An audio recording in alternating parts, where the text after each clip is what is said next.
자, 우리 마지막 아이템 해볼게요. 나는 사실 네. 이번에 지방선거 보고 제일 관심 있게 봤던 것 중에 하나가 광주의 득표율이었어요. 그러니까 항상 생각해 보면 내가 뭐 정치에 그렇게 통달한 인간도 아니지만 선거 때마다 딱 보면 항상 와 저긴 투표율 대박이다. 광주.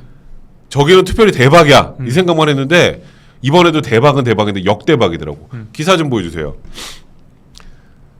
호남이 변하고 있다. 광주가 37.7%가 나왔죠. 37.7% 나왔다는 기사가 있을 겁니다. 이거야 이거. 광주 37.7.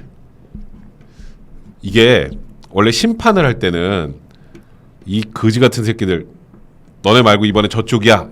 이게 심판인데 이게 무시거든. 그렇죠. 이게 더 무서운 거야. 근데 민주당이 지금 이거를 그 우상호 비대위원장이 저걸 좀 받아들이려나? 저게 얼마나 무서운 건지? 글쎄요. 뭐 얼마나 할지는 모르겠는데 저거를 제가 어떻게 해석해야 되는지도 참 저도 뭐 제가 이제 생각이 소견이 짧아서 소견이 적어서 제가 정확하게는 이해를 하는지는 모르겠는데 광주가 37.7% 최저 득표율인데 호남은 또 최고 득표율이에요. 그렇지. 그래도 전체적으로 투표는 좀 낮아. 예전에 비해서. 아 그렇죠. 예전에 비해서는 낮은데 광주가 전남에 있는데 전남은 좀 높고 전북은 좀 낮지. 전남이 높고 광주가 낮다. 이걸 어떻게 해석해야 되느냐. 근데 여기에 대해서 약간의 이제 딜레마가 좀 있었는데 그 광주는 다른 호남 지역과는 좀 다르게 확실히 이제 도시화가 많이 된 지역이잖아요. 아, 그렇지. 예, 그러면 사실은 저는 그 민심의 바로미터는 오히려 그러니까 되게 풍양계들은 대도시 중심으로 이렇게 많이 변하잖아요. 오히려 그러니까 지방 같은 경우 도시가 아닌 지방 지역 같은 경우에는 투표 성향이라든지 아니면 투표율 같은 것들이 비슷하게 계속 가는 게 있거든요. 그렇지. 물론 좀 그때그때 변하는 게 있지만 근데 도시들은 확실히 달라요. 예를 들면 가장 큰 대도시인 서울 같은 경우에는 민심이 정말 이렇게 손바닥 뒤집히잖아요. 서울은 막 이렇게 바뀌지. 그렇죠. 근데 이제 광주 같은 경우에는 아까 형님 말씀하신 대로 뒤집어야 되는데 뒤집을 만한 대안 세력이 지금 없는 상황이니까 광주 내에서는 그 말 그대로 뒤집지 못하니까 나가지 못하는 이제 그런 건데 저는 지금 광주에서 이런 변화가 있다고 하는 것은 앞으로 그 다른 호남 전 지역에 광주에서 그 광주 시민들이 느꼈던 민주당의 실망이 앞으로는 전남 전북으로 뿌려질 거라는 약간 신호탄 같이 전 해석하고 있어요. 그러니까 약간 그래도 내가 아직은 국민의힘은 못 찍겠고 에이 그냥 이번에 투표 안 해야지. 민주당 이것들은 뭐 검수완박 해대고 검수완박에 대해서 되게 비판적이었다는 평들이 많더라고 호남에서도. 그러니까요. 예. 이제 그러면서 저쪽은 찍기 뭐하지만 나 그냥 투표 안 할란다. 이런 사람들이 많아진 거야. 그러니까 조금만 이분들한테 공을 들이면 넘어올 수도 있는 상황이 돼가는 게 아닌가. 아니 그리고 또 심지어 이정현 전 대표가 그 역대 최고 지지율을 받았고. 그렇지. 예. 그러니까 그런 것들을 보게 되면 확실히 좀 균열들이 좀 있는 것 같고 그 이정현 후보 인터뷰 같은 것들을 좀 봤는데 보면은 자기가 호남에서 선거를 6번 치렀는데 욕안 먹은 선거는 이번이 처음이래요. 맞아. 나도 그거 봤다. 예. 욕안 먹은 선거 이번이 처음이라고. 그러니까 욕을 항상 하시는데 욕을 안 먹는 선거는 이번이 처음이다라는 이야기를 했거든요. 그렇지. 굉장히 다른 겁니다. 맞아. 그렇죠. 기사 하나만 더 보여주세요. 아마 그게 이거야.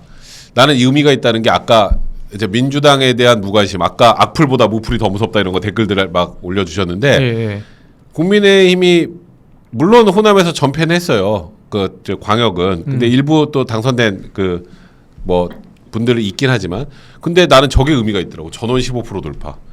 엄청난 의미가 있죠. 전원 선거 비용 다 보전받는 거 아니야. 저거는 정치인 입장에서 보면 정말 그러니까 당선과 낙선의 차이 이상으로 15%가 넘었냐 안 넘었냐의 차이는 정치인한테 굉장히 큽니다. 그렇지. 왜냐면 형님 말씀하신 대로 보전이 있기 때문에 선거 비용 보전이 되니까. 선거 비용 보전이라는 게 생각보다 되게 부담스러운 것이 그러니까 되게 이제 국회의원 선거만 해도 그 우리가 사용할 수 있는 비용도 1억이 넘어요. 그렇겠지. 굉장히 커요. 그러면 정말 생돈으로 1억이 지금 내 보름 동안 하는 동안 1억이 나가는 거거든요. 야, 뭐 떨린다 야. 근데 1억 플러스 알파입니다, 사실은. 그렇지. 네, 1억 왜냐면은 그 1억 쓸 수 있는 범위 내에 또 쓸 수 있는 비용들이 있어요. 사무실 비용 같은 거 보전이 안 되거든요. 사무실 비용 보전이 안 돼서 그냥 개인 돈으로 하는 거예요.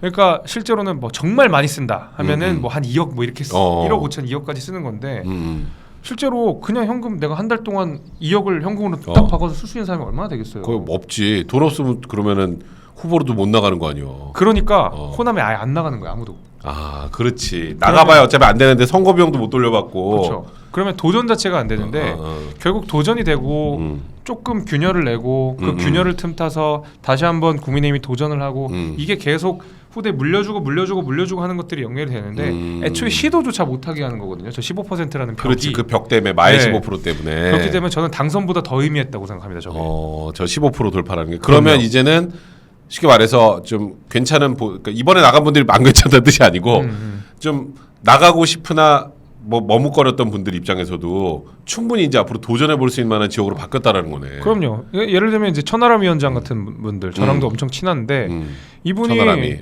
2020년 저희 총선 치를 때 3% 받았어요. 오, 3%. 네, 그 자기 1억을 생으로 꼬라 박았어요. 아, 정말로. 돈 많네 근데. 아, 물론 그 이후에 되게 힘들었죠.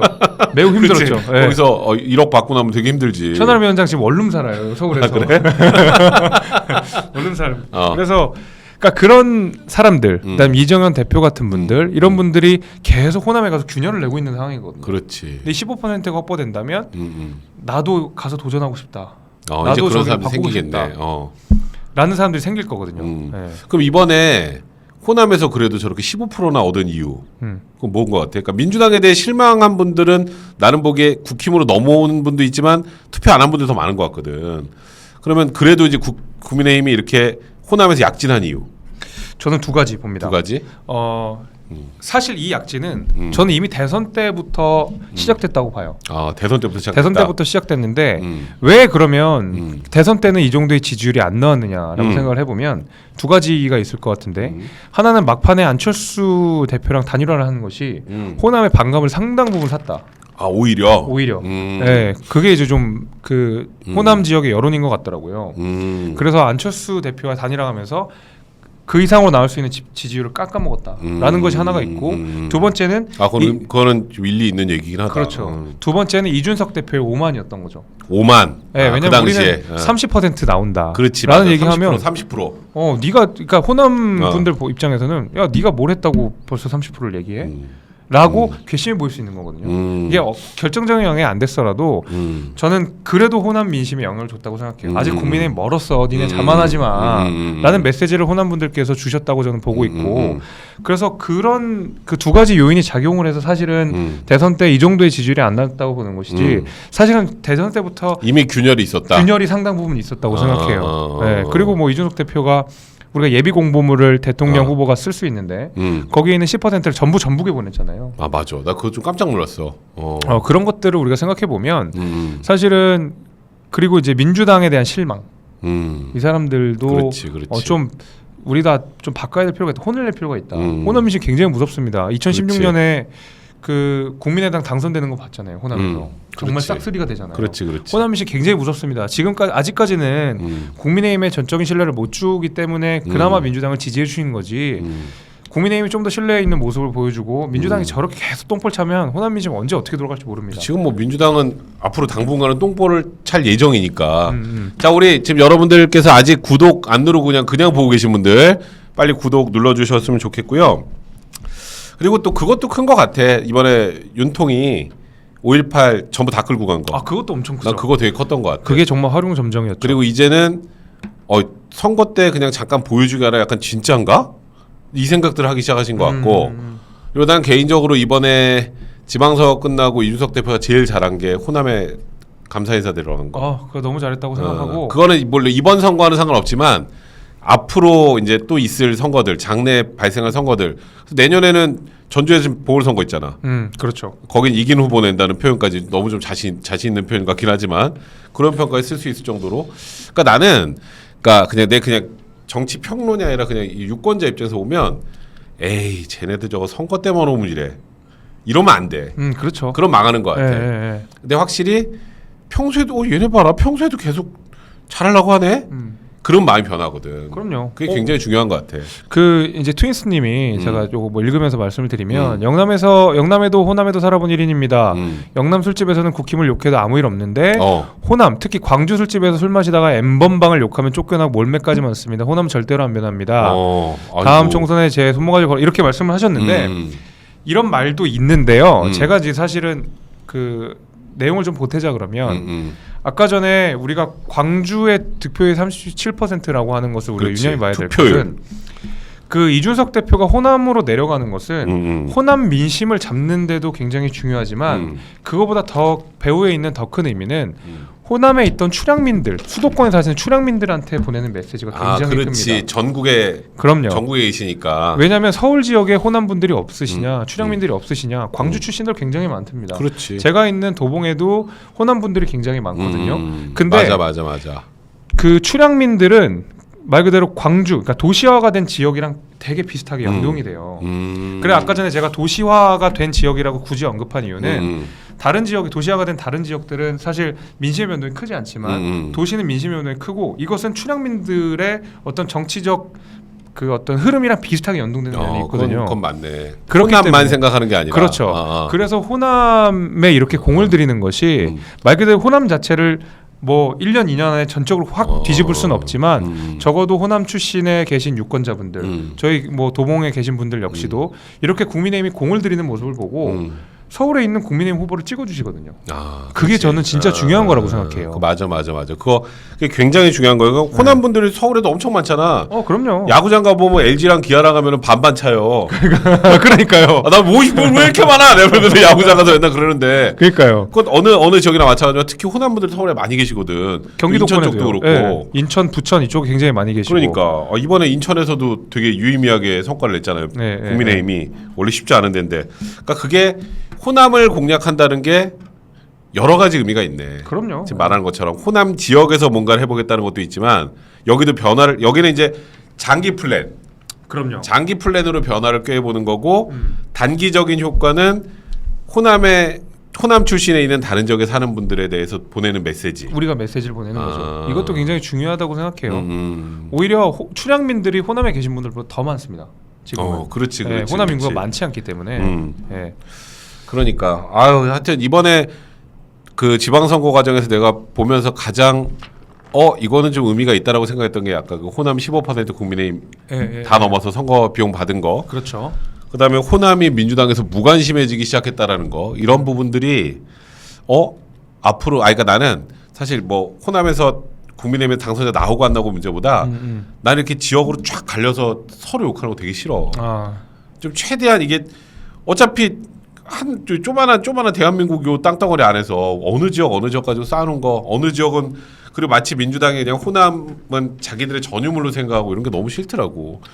근데 내가 얼마 전에 정읍을 갔다 왔는데 그 내 조사 저기 변호사 일로 다른 거 말고 정읍에 갔다 왔는데 그러니까 그냥 내 기분상으로 정읍도 아주 작은 도시는 아니잖아. 근데 상대적으로 다른 지역보다 발전이 많이 안 돼 있다는 느낌이 들더라고. 근데 호남이 민주당이 그렇게 오래오래 호남에서 계속 뭐 의원들 뭐 도지사 뭐 다 하는데도 왜 이렇게 발전이 안 될까? 나쁜 의미로 좀 생각을 해봤는데 너무 도시화가 되면 오히려 보수색을 띈다는 얘기 나오잖아. 그렇죠. 그런 의심까지 들 정도로 호남이 발전을 못하는 것 같아서 호남들도 그런 부분들에 대한 인식은 좀 정확하게 하셔야 될 것 같아. 개인적으로 생각 들더라고. 그러니까요. 그러니까 뭐 공을 계속 들여야 됩니다. 그러니까 우리가 뭐 작은 땅덩이에서 뭐 호남인 영남이 싸우기에도 뭐 크지도 않은 나라인데 우리가 그래서 특히 저도 뭐 이준석 대표가 있는 노원 지역구도 그렇고 도봉 지역구도 그렇고 호남 분들이 많으세요. 그렇지, 맞아. 그리고 제가 이제 가까이 지내는 호남 분들도 있고 이제 그런 분들 같은 경우에는 그러니까 우리가 마음을 얻으려는 노력을 충분히 안 해서 그렇지. 그럼. 그러니까 왜냐하면 호남 분들이 가지고 있는 국민의힘의 적대감 같은 것들이 분명히 있는 거거든요. 그럼, 정서적인 맞아. 문제이기 때문에. 그건 예전 5.18 때부터 시작돼서 계속 온 게 있으니까. 그렇죠. 그러니까 그런 것들이 우리 아직까지 우리가 마음대로 아니 우리는 그런 사람 아니니까 앞으로 그렇게 믿으십시오라고 강요할 수 있는 건 아니거든요. 그렇지. 결국 이제 진정성으로 다가가는 것밖에 없기 때문에 변화하는 것으로 보여줘야 되는 거죠. 그럼요. 예, 저도 그렇습니다. 그러니까요. 어떤 분이 대구도 발전 많이 안 됐는데 근데 제가 보니까 정읍하고 대구하고 비교할 대상은 아닌 것 같아요. 저는 개인적으로 그렇게 생각이 좀 듭니다. 예. 자, 우리 오늘도 이런저런 얘기하다 보니까 벌써 끝낼 시간이 다 돼가는데요. 벌써 1시간 10분이나 지났네요. 자, 여러분들 이거 다시 한번 보여드릴게요. 이거 혹시 필요하신 분들 골프 파우치입니다. 저 메뉴에 고정 댓글에 있으니까요. 필요하신 분들 혹시 지인이나 골프 치는 사람에 대해 선물해 주실 분들은 저 위에서 사시면 훨씬 싸게 살 수 있고요. 여러분들이 구입해 주시면 저희 정치와 수다에도 많은 도움이 됩니다. 자, 오늘 여기까지 하고요. 저는 목요일 날 테디와 함께 돌아오도록 하겠습니다. 여러분 안녕. 감사합니다.